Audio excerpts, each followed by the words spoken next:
Guys स्वागत छ तपाईहरुलाई मेरो आजको न्यू भ्लगमा हैन। आज चाहिँ म डे 2 को पार्ट 2 बनाउँदै छु हैन। हामी चाहिँ आज चाहिँ थर्ड डे हो। आज हाम्रो कलेज बिदा थियो। हामी कलेज पनि गएन। साथीहरु नजाने भन्यो अनि गएन। त्यो चाहिँ किनभने हिजो राति हाम्रो साथीको पूजा थियो कि घरमा। अनि साथीहरु जाने भनेको अरु साथीहरु बाहिर भएर जानै पाएन। अनि म मात्र गए पूजामा। एकछिन खाएर आइ एकछिन भिडियो बनाएर थिएँ गाइज हैन। अनि एउटा पसलमा मान्छे आयो कि अनि म त्यो मान्छेले हेर्न गएको हैन। त्यही भएर फेरि भिडियो बनाउन लाग्यो हैन। अनि के हो भने हामी साथीको घर गयो, पूजामा थियो। पूजामा भोज पनि थियो। भोज खाएर साथीले लिएर आयो तल।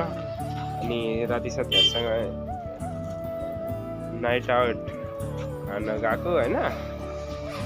अनि के भयो भने नाइट आउट खान गएको साथीको तल घर गएर तेलै सकियो।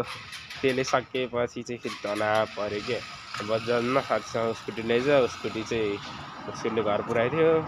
अनि राति केटाहरूलाई रोटी खानु पराठा खान बोलाउने भने लास्टमा त रोटी पकाएर छ। अनि रोटी केटाहरूलाई रोटी खुवाएर घर पठाइदियो। त्यही आज बिहानदेखि यतै यस्तो इँटा मिलाउने कामहरू गरिरहेको छु हैन। यही चाहिँ पसल है मान्छे छैन है। त्यही हो पसलमा दिनभरि बस्ने हो, बिहान कलेज जाने हो।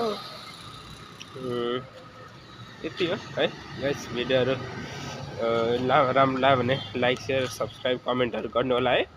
अनि तपाईहरुले मलाई जो सपोर्ट गर्नुभयो भने म हिन्दीमा कन्टेन्टहरू पनि लिएर आउँछु हैन। मैले अस्ति भनिहालेको थिएँ फर्स्ट भिडियोमा हैन। मेरो घर चाहिँ इन्डिया हो भनेर हैन। अनि सबै ठाउँको भ्लग आउँछ। अहिले चाहिँ यता सबै दिन पसल खोल्ने भएर सधैँ दिन पसलमै हुने हो। बिदाको दिन शनिबार हो। शनिबार त घुम्न गएको राम्रो भ्लग आउँछ। पहिला अलिअलि एडिटिङ सिक्छु हैन म हैन। एडिटिङ गर्न नआएर तनाव छ कि गाइजहरु है।